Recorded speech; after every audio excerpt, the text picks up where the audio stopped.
Hello everyone, welcome back to the channel. Today's episode of the Classic Mini Survival Guide is, what are all these fittings on my carburetor for? I've noticed a number of questions coming up online about what pipes go where and how many and all that stuff, so I thought I'd do just a quick overview and showcase the history of the SU on a Mini in terms of what was fitted and where. So let's go ahead and start with the earliest. So this is a early HS2 carburetor. It has a port here for vacuum. It's just this little rubber hose is on top of it, but this is the vacuum port for the distributor vacuum advance. It has one inlet for fuel, and underneath this shiny silver cap is where the overflow fuel would leak out of. Now, this carburetor does not have a breather fitting. The breather fitting would normally live on this side.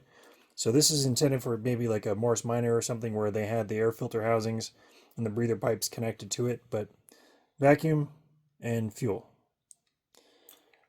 On a later HS2, as seen here, once again, vacuum fitting, fuel inlet, there's a little hole for the overflow.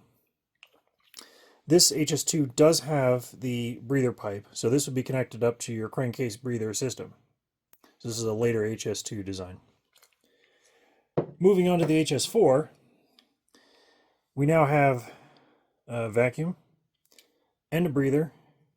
Fuel inlet comes in at the top pipe. This is a fuel overflow. Now the factory added this pipe to allow us to run a hose further away from the exhaust to make it safer for fuel to leak. Instead of dripping all over the exhaust, it can go somewhere else. So this is a good example of an HS4. Now here we have an HIF carburetor body. It's constructed differently. The fuel float is integrated into the bottom, hence the HIF is integrated float. Fuel inlet is down here.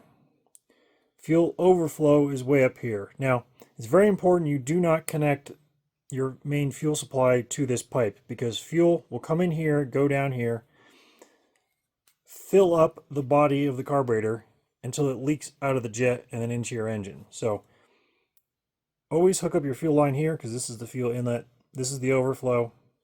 You'll notice once again there is the breather pipe here, and it also has vacuum advance over here. So that's a standard HIF carburetor. So here we have the standard 44 next to the economy lean out HIF 44, possibly E part number. Fuel inlet, fuel inlet, fuel overflow, breather, breather.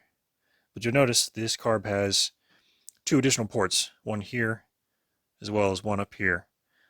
This is for that economy lean out pipe. You do not need to use these, just put a cap on them. They are not needed on the Mini application. This carb also has distributor vacuum porting, and once again it could be in the two positions, either ported or manifold.